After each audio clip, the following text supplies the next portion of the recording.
Assalamualaikum warahmatullahi wabarakatuh.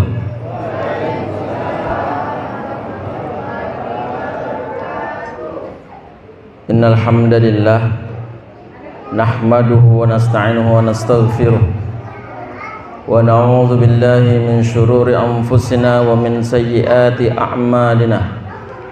May yahdihillahu fala mudilla lahu wa may yudlil fala hadiyalah. Asyhadu an la ilaha illallah wa asyhadu anna Muhammadan abduhu wa rasuluhu la nabiyya ba'dah. Allahumma akhrijna min dhulumatil wahm wa akrimna binuril fahm waftah alaina bima'rifatil ilm wasahhil akhlaqna bil hilm waj'alna mimman yastami'una al-qawla fayattabi'una ahsana. Walhamdulillahi rabbil alamin. Yang sama-sama kita hormati Bapak Penghulu Kampung Dayun beserta jajarannya, yang kami muliakan para alim ulama, orang tua kami, guru kami, yang kami muliakan para pengurus masjid dan juga musola, bil khusus pada pengurus musola Al-Mustaqim Istiqomah. Istiqomah, saya tadi terlupa. Sangka saya musola itu dekat SMP sana. Jadi masuk dari Impres, kok sepi ini, tak jadi kayaknya saya. Rupanya masih kesini lagi, alhamdulillah. Hadirin wal hadirat yang besar tak dihimbau gelar, yang kecil tak disebut nama, semuanya dimulakan oleh Allah Subhanahu wa taala. Bersyukur kita kepada Allah Subhanahu wa taala dengan sama-sama mengucapkan alhamdulillahi rabbil alamin. Bersalawat kita kepada baginda Nabi sallallahu alaihi wasallam dengan mengucapkan Allahumma shalli ala sayyidina Muhammad wa ala ali sayyidina Muhammad. Bapak Ibu jamaah yang dimulakan oleh Allah Subhanahu wa taala, kalau bicara mengenai Isra wal Mi'raj baginda Nabi sallallahu alaihi wasallam, ada beberapa hal yang nantinya mudah-mudahan ini menjadi poin yang bisa kita amalkan dalam kehidupan kita sehari-hari. Kita tahu bahwa baginda Nabi sallallahu alaihi wasallam ketika beliau mengawali dakwah, dari mulai dakwah bil sir ataupun dengan sembunyi-sembunyi, sampai baginda Nabi SAW melaksanakan dakwah bil jahar atau dengan secara terang-terangan, semuanya dijawab oleh umat, oleh kafir Quraisy pada saat itu dengan tantangan dan juga kebencian. Tekanan yang diberikan oleh kaum kafir Quraisy pada saat baginda Nabi SAW melaksanakan dakwah dengan terang-terangan ini sangat dahsyat. Bahkan baginda Nabi SAW pernah suatu ketika baginda Nabi SAW pertama kali mengawali dakwah bil jahar ataupun dakwah dengan terang-terangan, baginda Nabi naik ke atas bukit, kemudian dipanggil seluruh masyarakat di Mekah pada saat itu. Setelah berkumpul, apa kata baginda Nabi? Wahai kaumku, kalau seandainya aku sampaikan kepada kalian bahwa di sebalik bukit ini ada sekelompok pasukan yang akan menyerang kalian, apakah kalian percaya? Pada saat itu seluruh masyarakat Mekah mengatakan, tentu kami percaya wahai Muhammad. Karena baginda Nabi SAW seumur hidup belum pernah berkata bohong. Tentu kami yakin. Lantas baginda Nabi SAW mengatakan, bertakwalah kepada Allah Subhanahu wa taala. Sembahlah Allah, tidak ada Tuhan selain Allah. Siapa orang yang pertama kali kemudian menentang daripada dakwah baginda Nabi? Siapa Bapak Ibu? Pamannya sendiri, Abu Lahab. Abu Lahab dengan datang suara keras mengatakan, tabban laka ya Muhammad, celakulah engkau wahai Muhammad. Ajama'ana ala hadza, apakah engkau kumpulkan kami hanya untuk mendengarkan ocehanmu? Sehingga Allah Subhanahu wa taala langsung membalas kontan Abu Lahab dengan diturunkan surah Al-Lahab. Tabbat yada abi lahabi wa tab, celakalah tangan Abu Lahab. Maksudnya apa? Bahwa Abu Lahab ternyata memang dicelakakan oleh Allah Subhanahu wa taala. Sejarah mencatat bahwa Abu Lahab di akhir hidupnya dia meninggal dengan penyakit koreng. Penyakit koreng sekujur tubuhnya, enggak sembuh-sembuh sampai dia meninggal.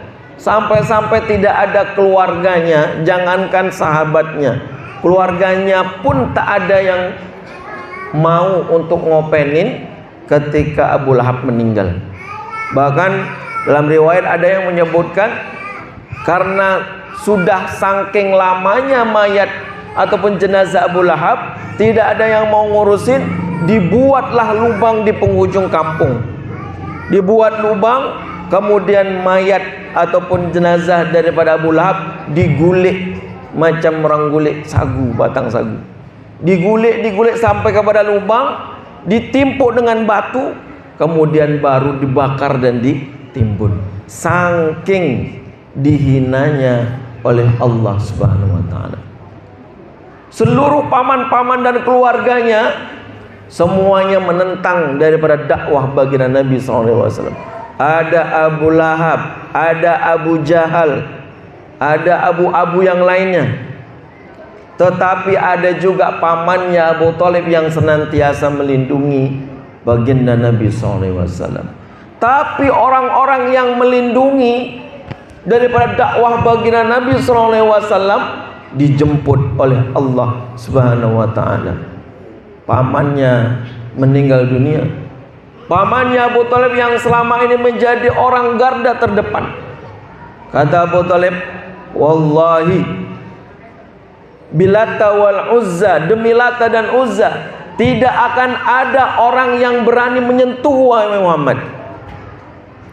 Kalaulah seandainya ada orang yang berani mengganggu ponakanku, kata Abu Thalib, maka dia akan berurusan dengan aku. Saking Abu Thalib pamannya senantiasa melindungi daripada baginda Nabi Sallallahu Alaihi Wasallam. Meninggal dunia. Yang membuat sedih baginda Nabi bukan karena sosok pamannya, tapi bagi baginda Nabi SAW bahwa Abu Thalib seakan-akan menjadi ayahnya.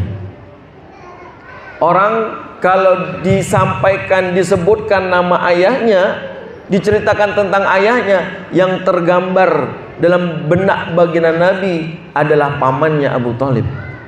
Karena beliaulah yang mendidik, yang melindungi, yang membesarkan baginda Nabi SAW setelah dilahirkan, kemudian ditinggal oleh ibunya pada saat masih kecil.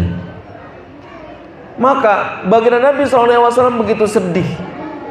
Ditambah lagi ketika meninggalnya Abu Thalib, ternyata beliau belum sempat untuk mengikrarkan dua kalimat syahadat. Allah Subhanahu wa taala menegur baginda Nabi pada saat baginda Nabi meminta berdoa kepada Allah Subhanahu wa taala untuk memberikan ampunan kepada pamannya Abu Thalib. Ya Allah, kenapa engkau ambil orang yang aku kasihi sementara dia belum beriman kepada engkau? Karena dosa yang tidak akan diampuni Bapak Ibu adalah dosa orang yang berbuat syirik. Kata Allah dalam Al-Quran, innallaha la yaghfiru ayyushrika bihi wa yaghfiru ma duna dzalika liman yasha. Allah tidak akan mengampuni dosa seseorang apabila dia sudah berbuat syirik. tidak beriman kepada Allah. Wa yaghfiru ma duna dzalika liman yasha, dan Allah akan mengampuni dosa orang yang telah berbuat dosa selain daripada perbuatan syirik. Maka doa baginda Nabi meskipun mustajab, karena yang didoakannya adalah orang yang menduakan Allah, tidak beriman kepada Allah, maka dia tidak akan bisa diampuni oleh Allah Subhanahu wa taala. Maka ini menjadi sesuatu hal yang menyedihkan bagi baginda Nabi SAW. Selain daripada pamannya, kekasihnya, istrinya tercinta Khadijatul Kubra juga meninggal dunia. Bu, ibu ngantuk bu. Khadijah itu Bapak Ibu, Khadijah, kalau sekarang ada istilah bu, ungkapan jadilah wanita setenang malam. Wah, pernah dengar bu? Ibu pernah dengar jadilah wanita seperti malam, setenang malam, maaf, setenang malam. Apa maksudnya? Karena hari ini heboh kisah tentang apa bu? Pelakor. Dikit-dikit yang dibicarakan tentang pelakor, dikit-dikit bicara tentang pelakor. Di mana-mana, di media sosial, di pojok-pojok kampung, di dekat teras-teras rumah, yang dibicarakan tentang pelakor. Apa pelakor bu? Bu, kenapa bisa terjadi? Ya, jadilah wanita setenang malam. Khadijatul Kubra adalah orang yang mendapatkan tempat dalam hati baginda Nabi SAW yang paling dalam. Kenapa? Sampai suatu ketika Khadijah sudah meninggal,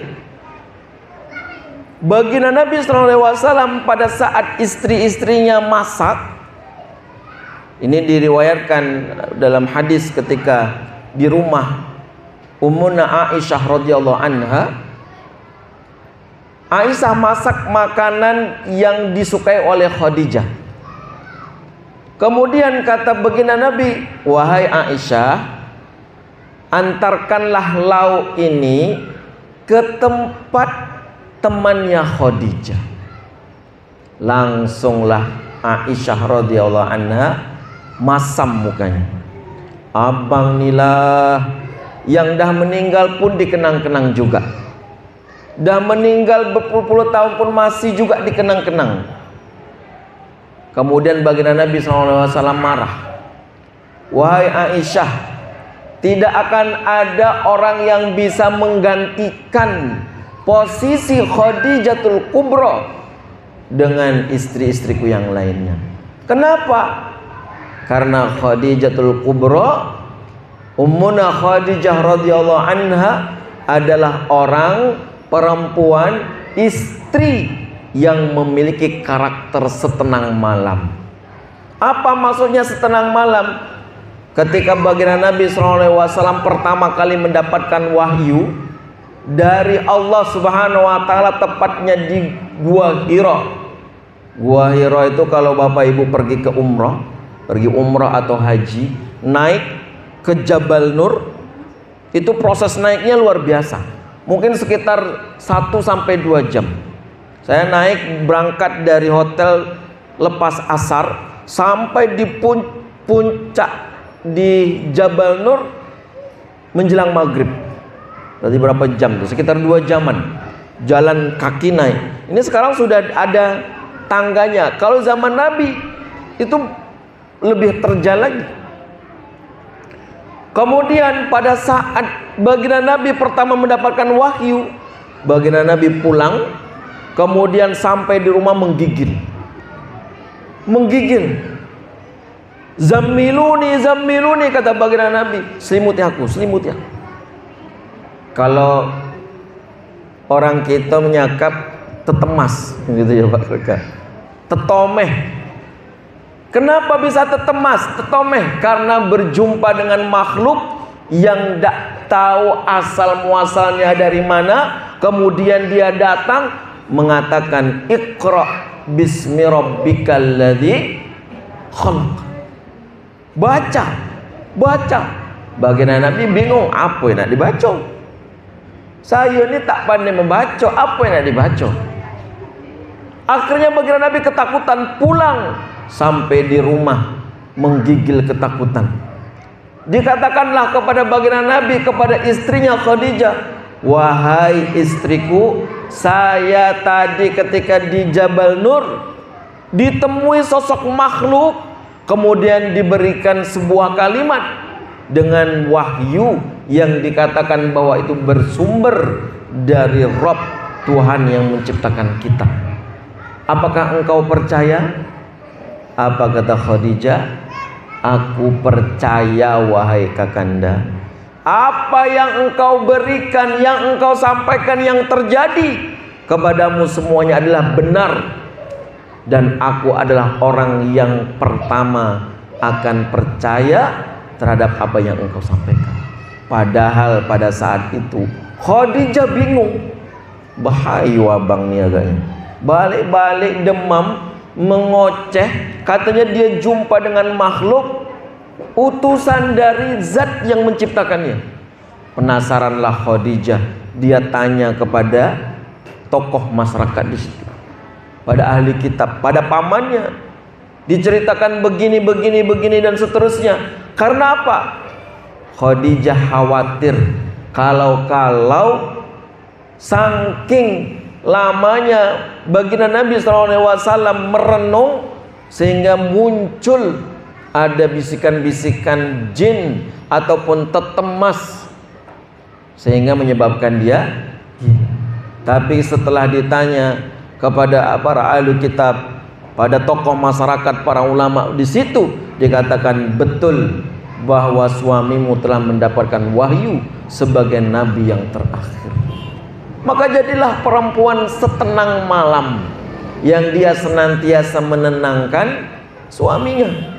Kalau suami ibu tak nak diambil pelakor, ya bu, mau bu, tak mau bu, tak mau jadi wanita setenang malam seperti Khadijatul Kubra yang senantiasa menenangkan suaminya. Janganlah pula barulah suami balik, belum lagi dia turun dari Honda, bang, abang ni lambat betul lah balik, aku dah menunggu papu. Peninglah kawan senang. Alah, udah ini nak kena lampin kan. Karena suami kadang begini Bapak Ibu, yang sering terjadi dalam kehidupan rumah tangga. Kenapa bisa terjadi sebuah perselisihan di antara rumah tangga? Kalau kita baca di berita 1 bulan atau 2 bulan yang lalu, ratusan istri menggugat cerai suami di, kalau tidak salah, di Jawa Timur. Ratusan istri menggugat cerai suami, ya, dan istri-istri ini usianya masih 30-an.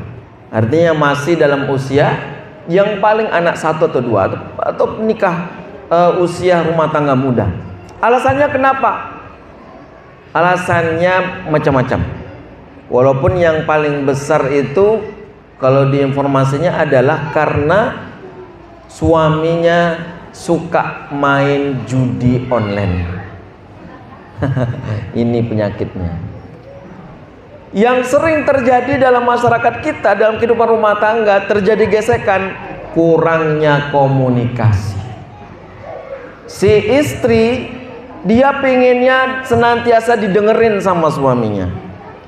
Dikit-dikit, bang, tadi bang, ada sebelah rumah kita tuh, dia beli baju bagus betul bang. Itu baju tuh baru keluaran baru. Wah gitu bu ya. Keluaran baru bang. Besok kita pergi bang pasar malam Yang suami ini, alah, baru semalam dia beli baju, ini dia nak beli baju pula lagi. Baju bertumpuk 2 lemari, yang dipakai cuma 1. Pergi ke wirid, baju itu juga pergi dipakai. Pergi ke kondangan, baju itu juga itu yang dipakai. Kalau dah suka satu baju sampai habis, sampai koyak-koyak baru diganti. Itu juga nak dibelinya lagi. Dah gitu biasanya bang abang ni tak nak bercito, diam aja. Bu, bu, laki-laki ni bu, dalam satu hari dia tak banyak mengeluarkan kosakata.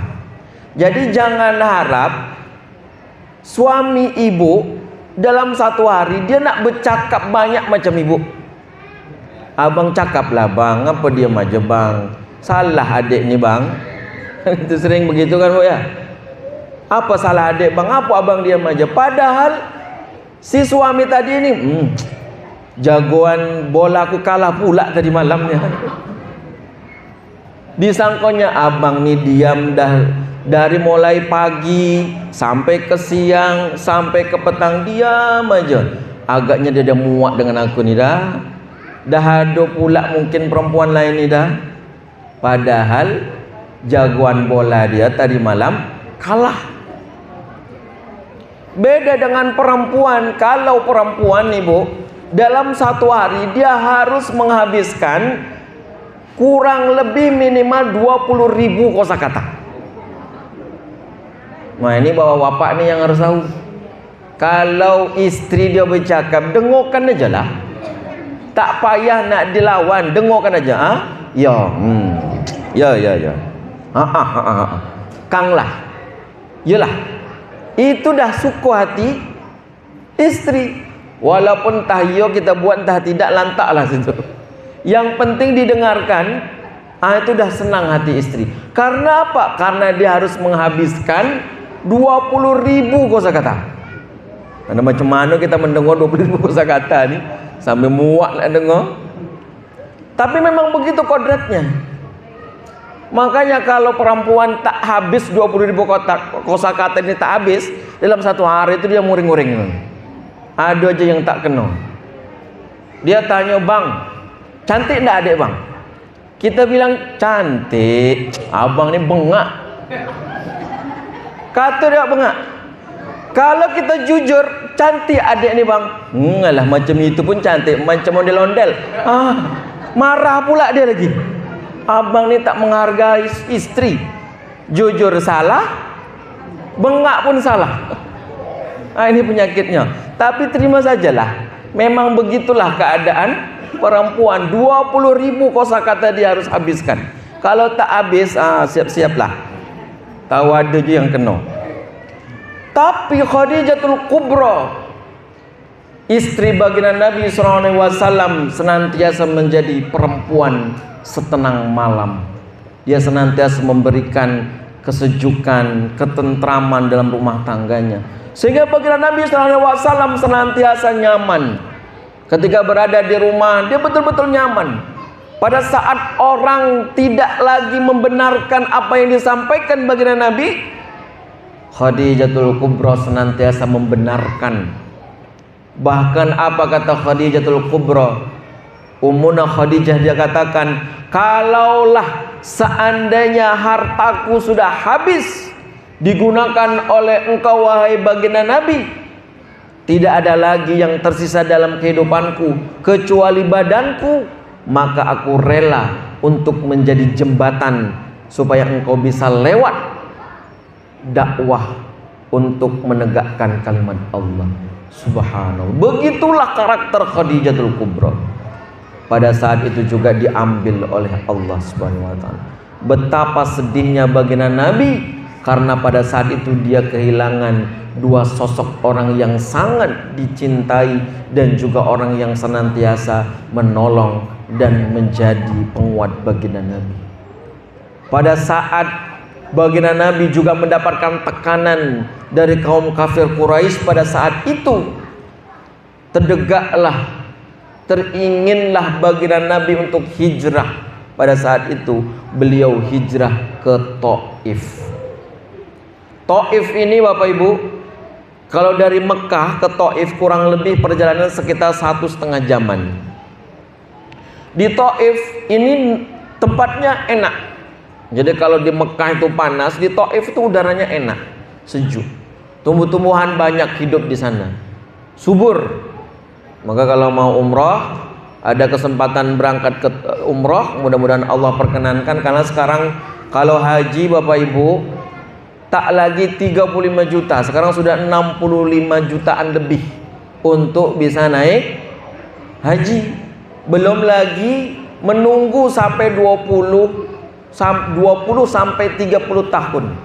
Kalau usia kita sekarang ini sudah 50 tahun, nak menunggu giliran haji berapa tahun lagi tuh?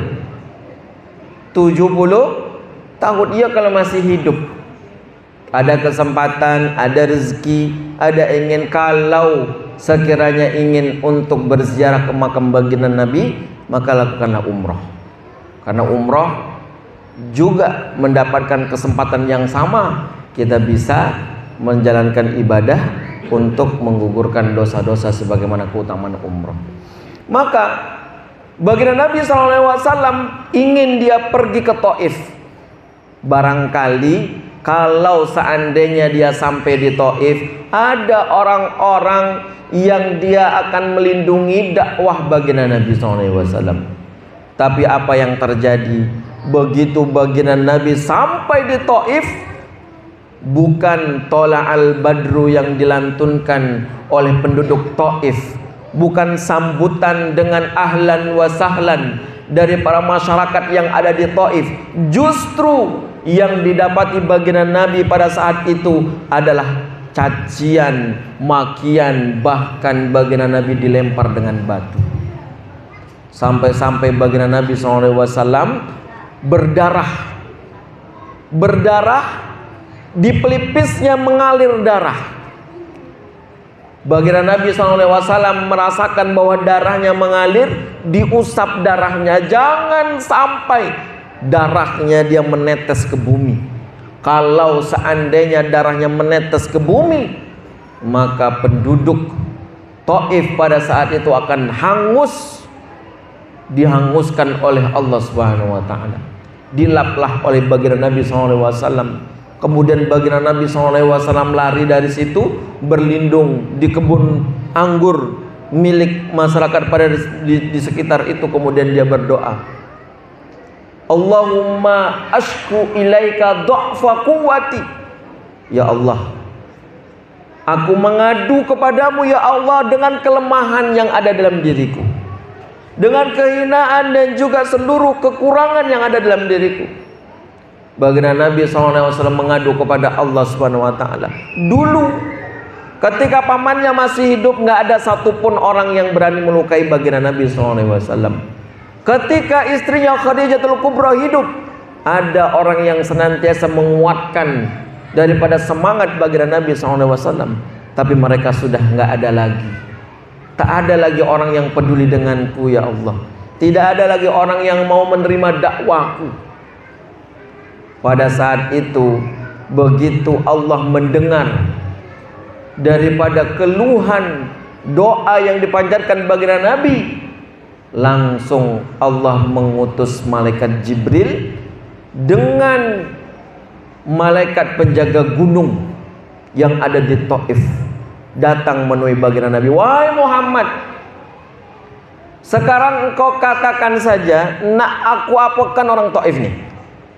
Nak aku obok-obok tenggelamkan, nak aku campakkan naikkan ke atas, kemudian aku campakkan, nak aku hanguskan orang Taif? Tinggal cakap aja. Apa enggak? Hari ini juga aku habiskan orang Taif. Tapi apa kata baginda Nabi? Tak usahlah lagi.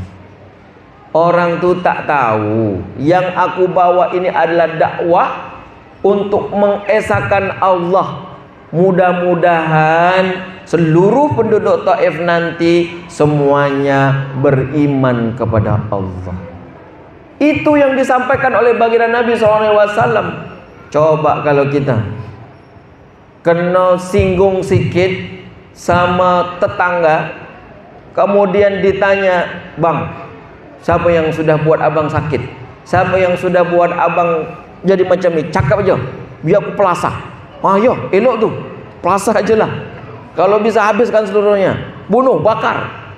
Kalau seandainya kita, tapi baginda Nabi SAW tidak, dan doa baginda Nabi diijabah oleh Allah. Hari ini di Taif tidak ada satupun penduduk Taif yang tidak beriman kepada Allah. Semuanya Islam.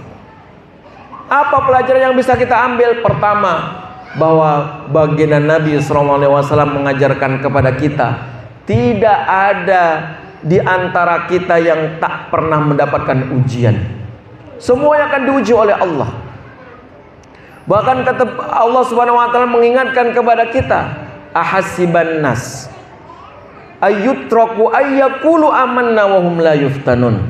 Apakah orang-orang beriman dia menyangka ketika dia sudah beriman kepada Allah, dia mengaku dia sudah menjadi seorang mukmin, kemudian kami biarkan begitu saja dia mengatakan aku beriman, wa hum la yuftanun, sementara mereka belum diuji. Ada ujian masing-masing dari kita. Ada orang yang diuji dengan harta, diberikannya harta, semakin hari semakin kaya, semakin hari semakin kaya, tapi justru kekayaannya tidak mendekatkan diri kepada Allah Subhanahu wa taala. Ada orang yang diuji dengan kekurangan harta. Dari mulai dia bujang, menikah, sampai punya cucu, tak pernah punya rumah. Ngontrak, habis kontrakan, ngontrak lagi, habis kontrakan, ngontrak lagi, sampai dia punya cucu cicit, belum punya rumah.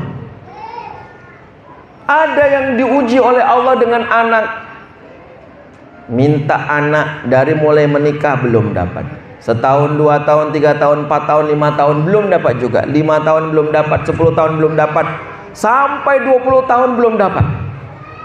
Semuanya adalah merupakan ujian dari Allah. Tak ada yang luput dari kita terhadap ujian yang Allah berikan. Allah ingatkan, wala nabluwannakum bisyai'in minal khauf. Sungguh kami akan uji kalian semuanya. Bisyai'in minal khauf, ada rasa takut. Takut kalau nanti kita tak punya uang, takut kalau nanti kita tak bisa makan, takut kalau pokoknya rasa takut. Walju, rasa lapar. Wa naqsim minal amwal, kekurangan harta dan sebagainya, semuanya merupakan ujian dari Allah. Tapi apa yang diajarkan baginda Nabi SAW kepada kita, pelajaran pertama, bahwa semua ujian yang kita dapatkan kita kembalikan kepada Allah Subhanahu wa taala.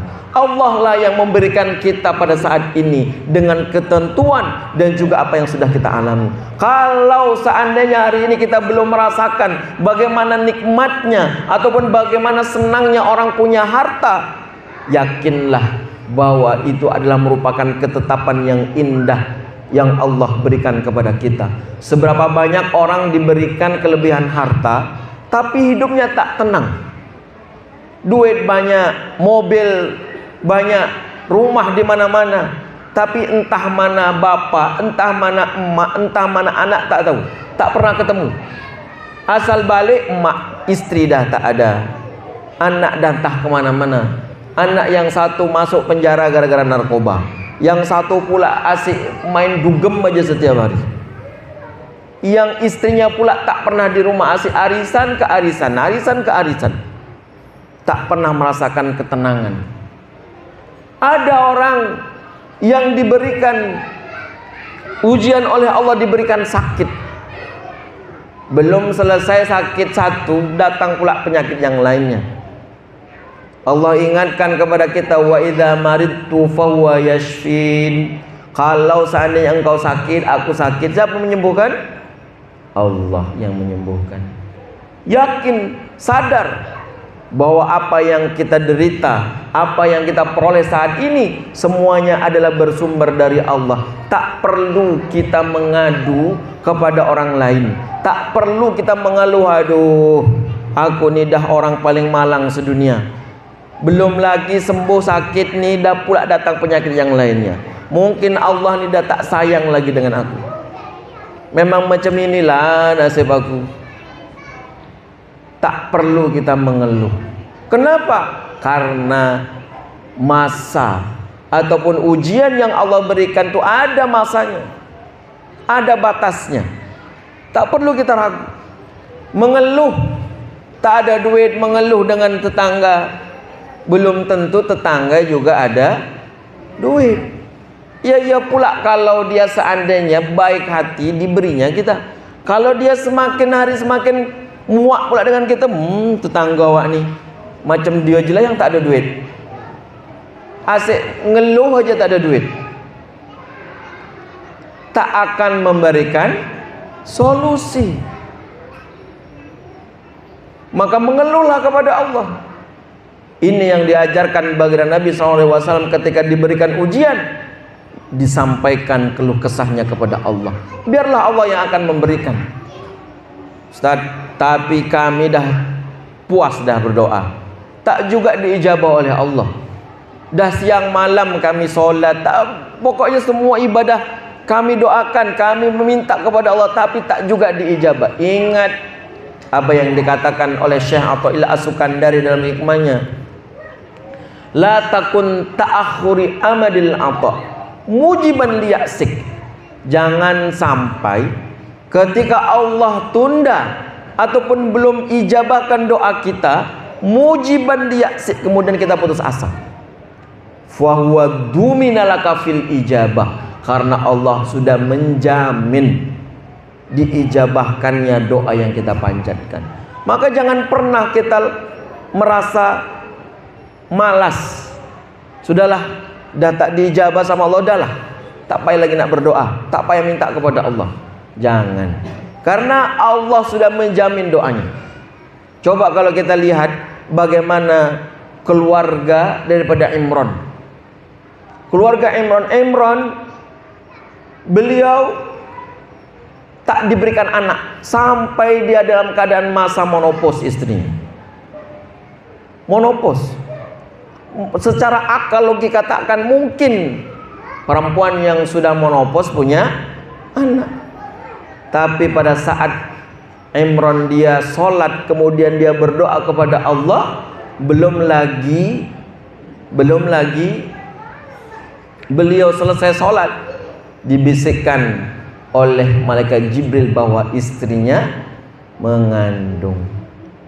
Lahirlah anak namanya siapa, Bu? Ibu. Siapa anak Imran, Bu? Maryam. Lahirlah Maryam. Diijabah oleh Allah. Nabi Ayub begitu diberikan sakit oleh Allah dengan berkepanjangan, tak pernah sedikit pun Nabi Ayub, coba lihat dalam Al-Quran, tak pernah Nabi Ayub mengatakan, ya Allah, aku dah muak dah dengan sakit aku ni dah, kalau nak engkau ambil aja lah, kalau nak engkau cabut nyawa aku, cabut aja lah. Tak pernah sedikit pun terlontar dari Nabi Ayub ungkapan putus asa, tak pernah.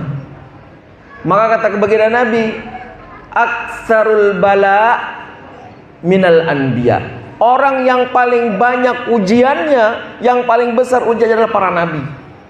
Nabi dan Rasul adalah orang yang paling besar. Kalau hari ini kita diuji dengan ujian, itu belum ada apa-apanya dibandingkan dengan baginda Nabi. Belum ada apa-apanya.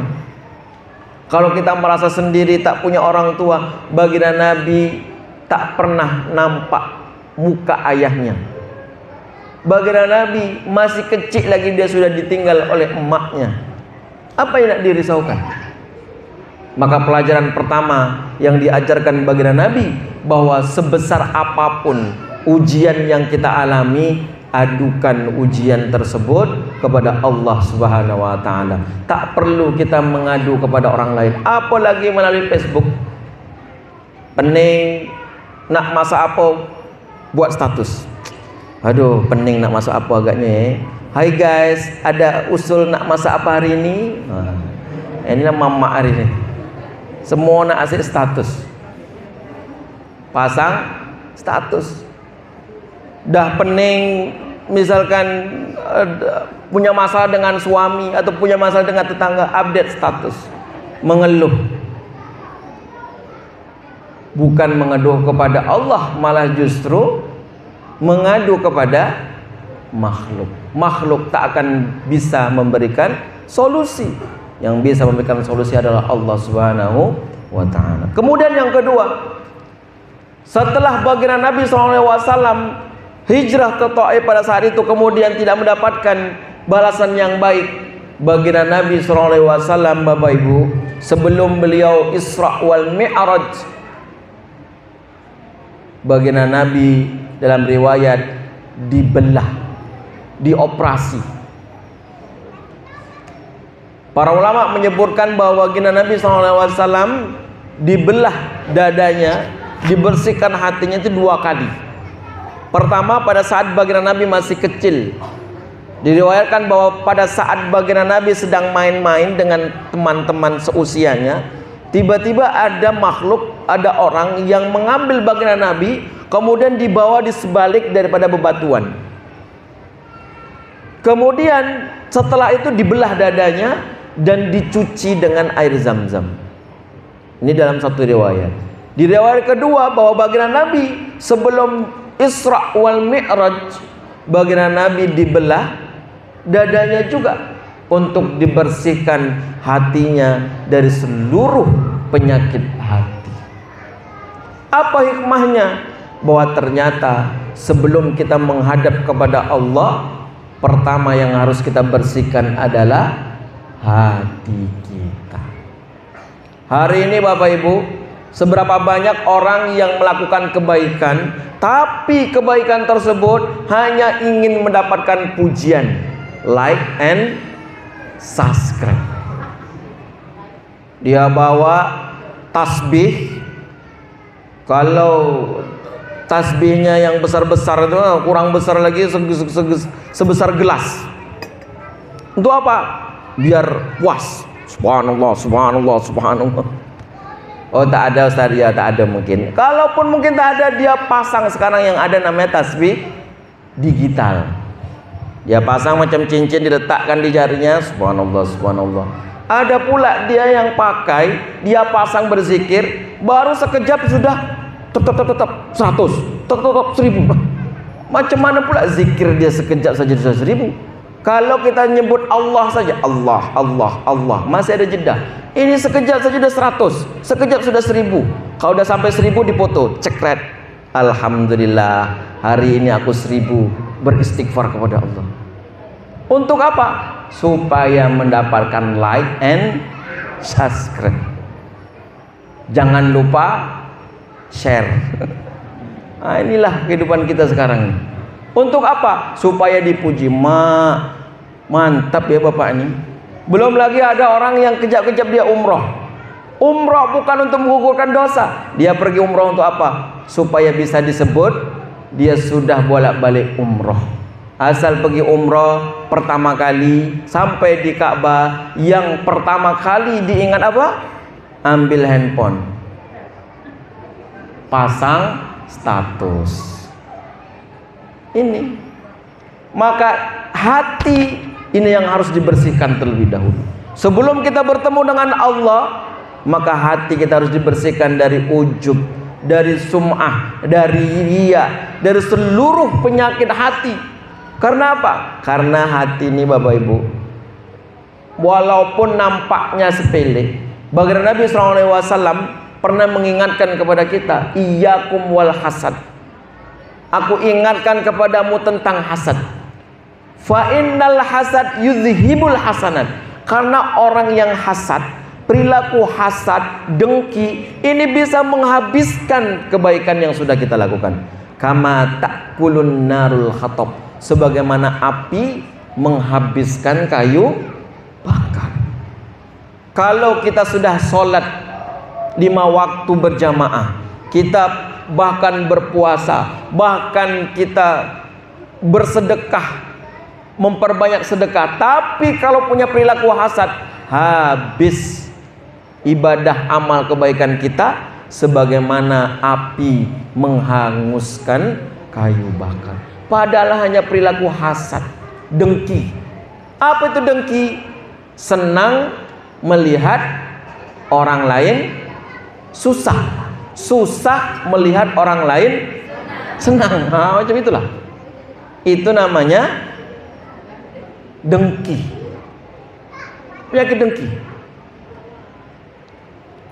Ada lagu, ini lagu jangan diamalkan. Entah baginda entah apa. Aku bahagia. Aku tak bahagia melihat engkau bahagia dengannya. Gitulah kira-kira liriknya. Kalau tengok dia bahagia dengan orang lain, dia tak bahagia, stres dia. Nah, itu namanya dengki. Nah, ini lagu ini jangan diamalkan, tak bagus. Jangan dibawa lagu-lagu macam ini. Kenapa? Dengki. Penyakit dengki ini bisa menghilangkan seluruh kebaikan yang sudah kita lakukan.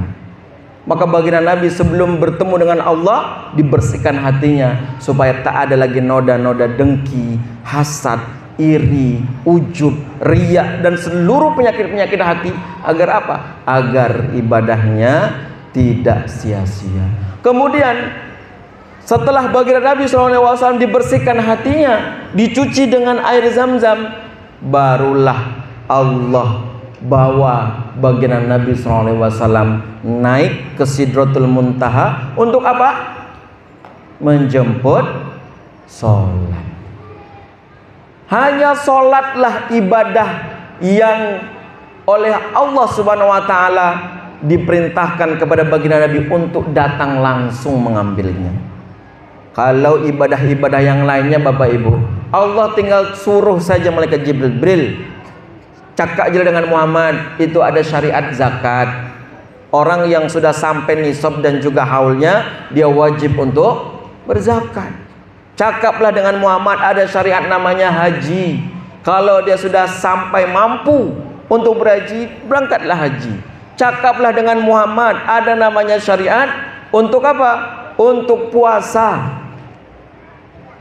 Kepada orang-orang yang beriman, tinggal perintahkan kepada malaikat Jibril. Tapi ibadah solat Allah tak perintahkan kepada Jibril.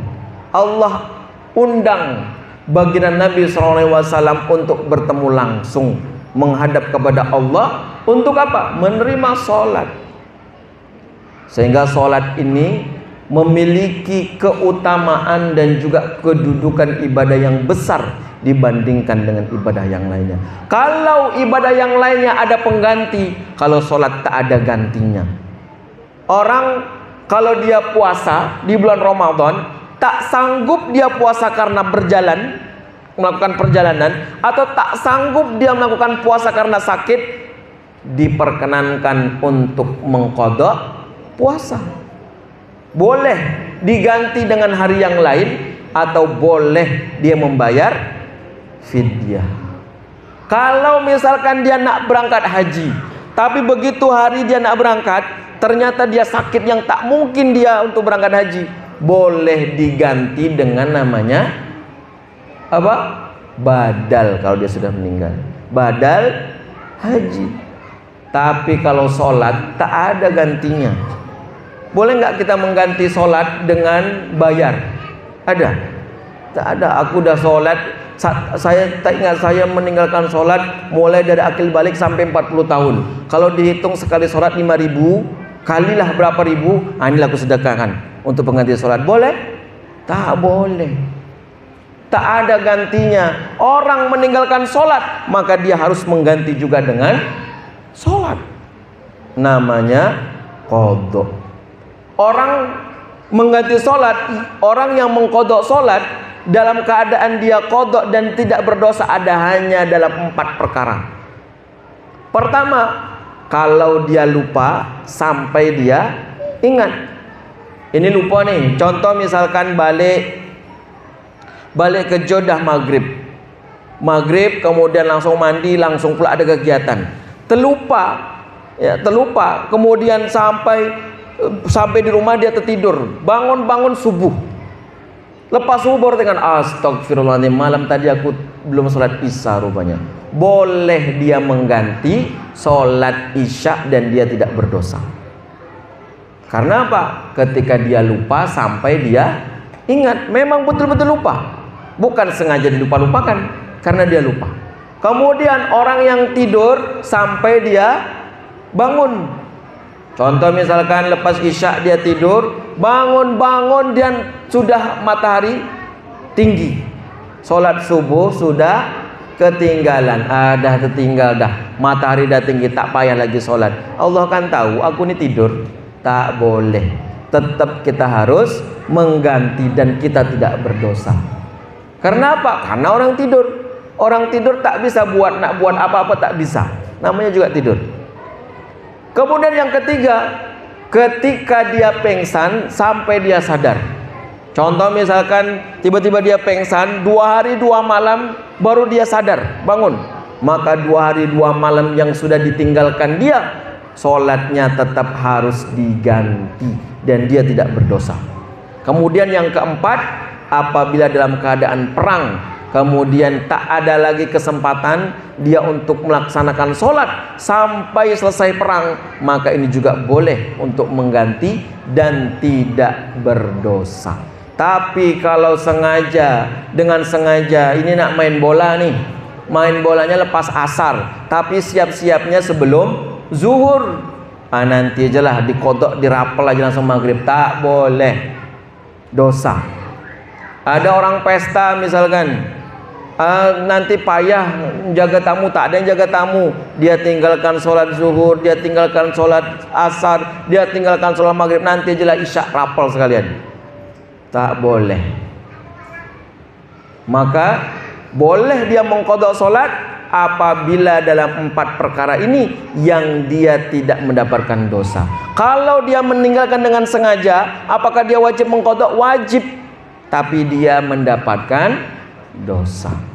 Begitulah keutamaan daripada saking pentingnya daripada ibadah sholat, sampai baginda Nabi SAW langsung diundang oleh Allah untuk menjemput ibadah tersebut, karena tidak ada gantinya.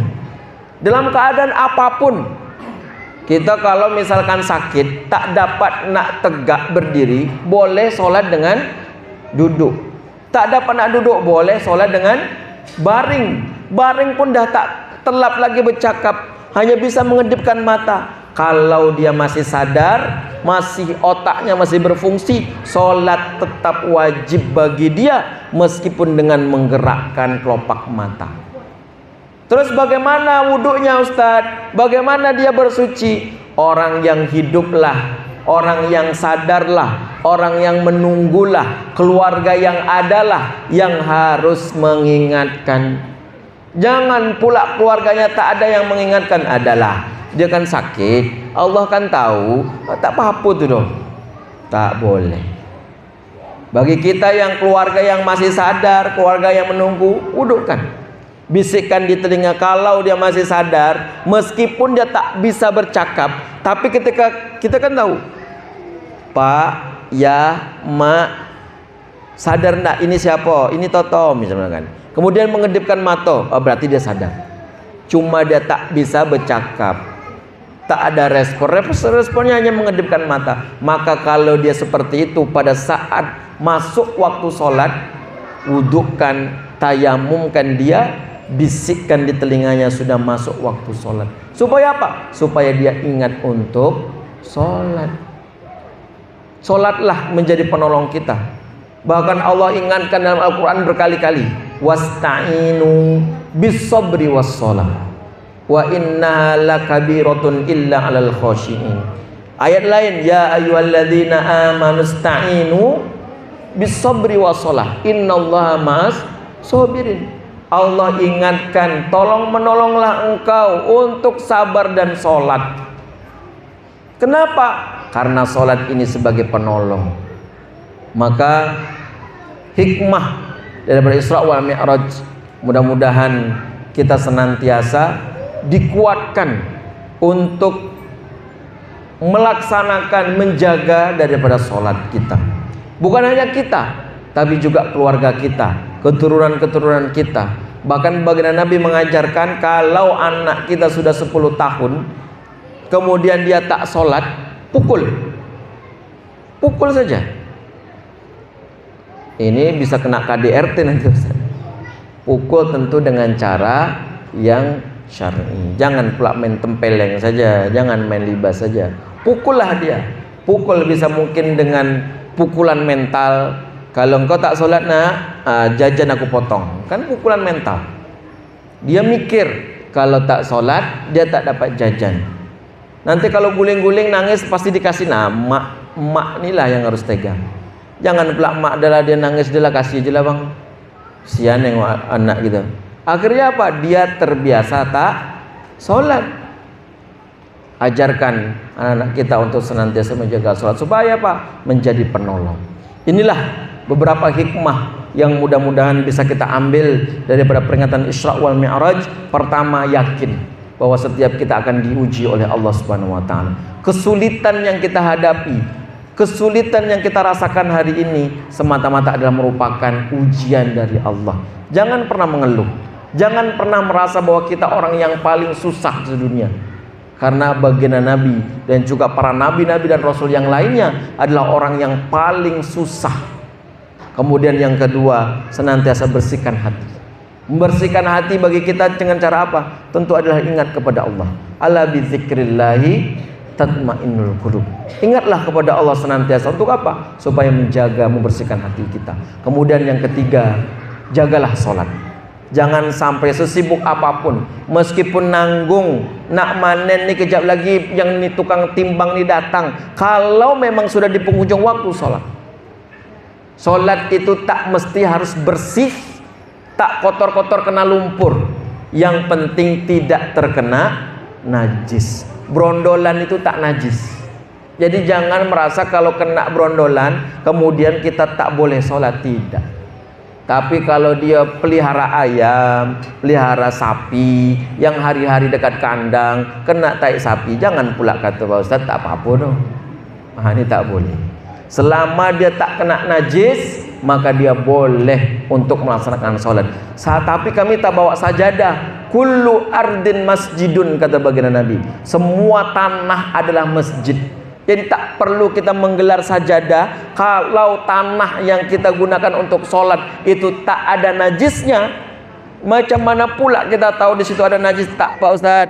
Pertama, kalau kita nampak tak ada nampak bentuk daripada kotoran di situ, berarti tak ada najis. Atau kita cium-cium dikit tak ada bau ancing, berarti tak ada najis. Sucilah dia.